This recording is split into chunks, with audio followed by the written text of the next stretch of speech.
I got involved working with kids after I was incarcerated.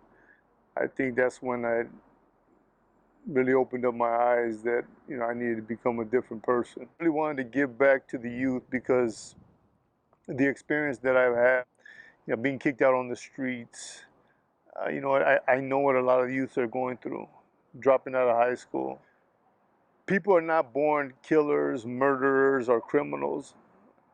I believe it all starts off at home, with the environmental influences that later lead into the decisions people make.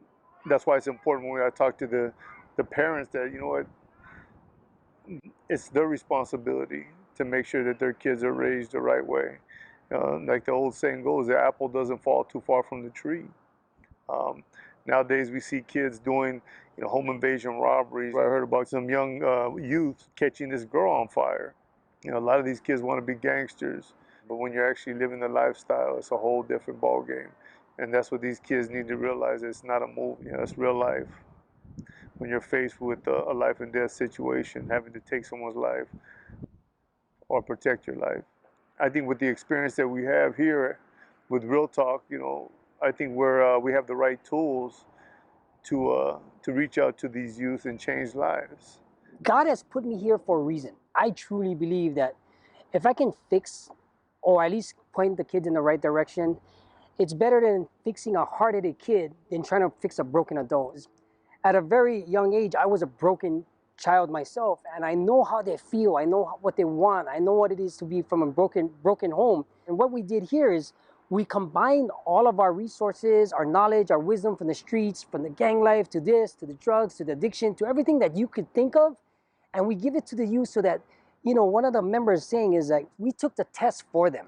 We're giving them the answers. Now, whether they take heed of the information that we give them is up to them. We know we can't save them all, but if we can change just one, we've succeeded as part of our job, as our calling from the man up above. These kids need the direction that they're looking for, they're yearning for, they're looking for attention. And me and the other members being part of this group that can steer these kids in the right direction, that's what we provide here by getting into this Real Talk Youth program and helping the youth in any which way we can. As far as I can remember, I always been a bad kid. I made a lot of mistakes, and it took me about 40 some years to finally learn them.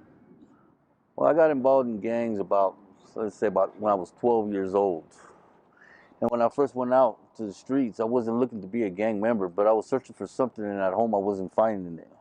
As I became a gang member, I started making these mistakes, and as I got older, my actions got bolder. And then I started going to jail a lot. I started my jail time about 13 years old when I started going to juvenile. And I stopped going to juvenile until I was old enough to go to jail. And I stopped going to jail when I was old enough to go to prison. One thing that I'm realizing, these kids nowadays are so different from how I was raised. Before it was unity, loyalty. Now they're out here like wild animals, and it's where you don't know who to trust anymore. You don't know what kid's gonna come up and shoot you anymore. But seeing these kids, they don't fear jail, they don't fear death, they don't fear prison. Things are getting worse until it becomes like a little mini Iraq, because that's how these streets are. April 16th, 88, I picked up my first case, went to prison. December 21st, 1989, I got released from prison. Then I shot 2 people and I stabbed somebody, went back to prison. I could have been out in approximately 3 years. I had multiple prison stabbings, what led me to doing nearly a decade. I got out from prison for a little bit, went straight back for my 3rd sentence, got out again. I was out approximately 8, 9 years, and then I got shot by the police 4 times with the 1911 Kimber Tactical 45 hollow tip. The kids to these days on the front lines, what out there I'm seeing is a lot of drug addictions.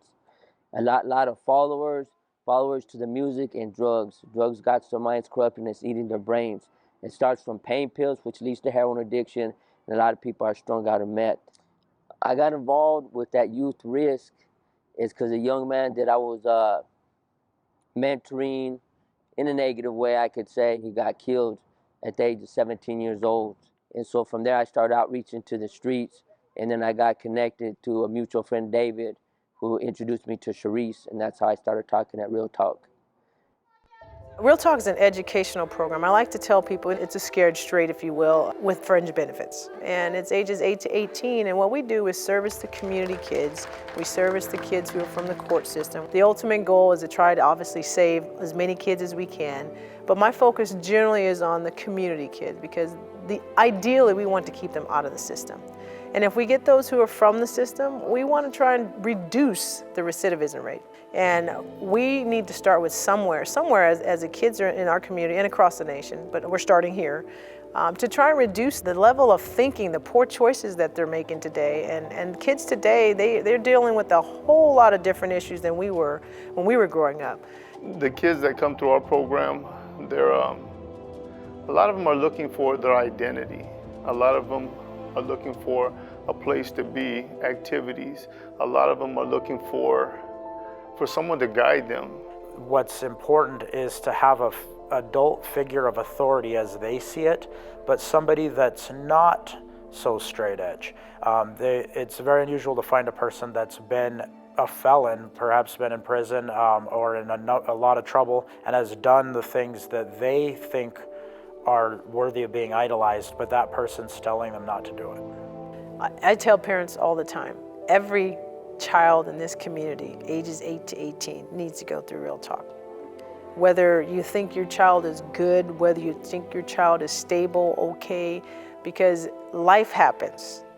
As we progress, things change. What opened his eyes maybe to different perspective were speakers, not necessarily some of the things he would see, but people actually talking directly about their situations to him and the other children. I promise that you will hear and they will hear some of the same things you've been trying to tell them, but from different people who've been there and done that. Seeing different consequences, and with the guest speakers I've seen the good point of view and the kind of criminal point of view, and how you can prevent getting to the bad side.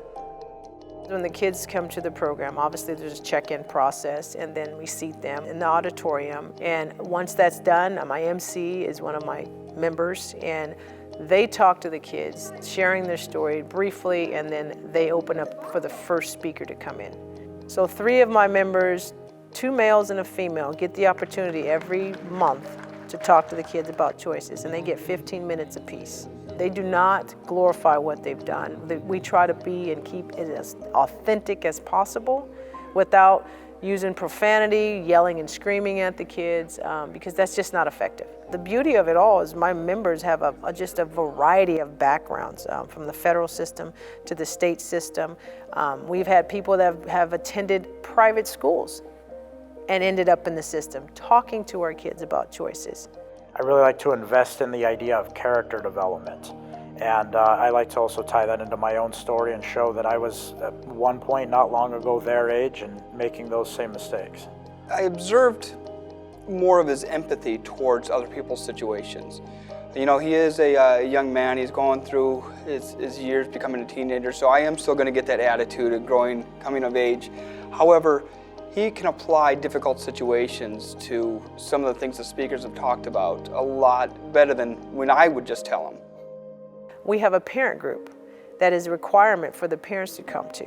And we open the door for the parents to basically share what they're going through. That allows my members to give them some insight on some of the signs and symptoms that they need to start looking at.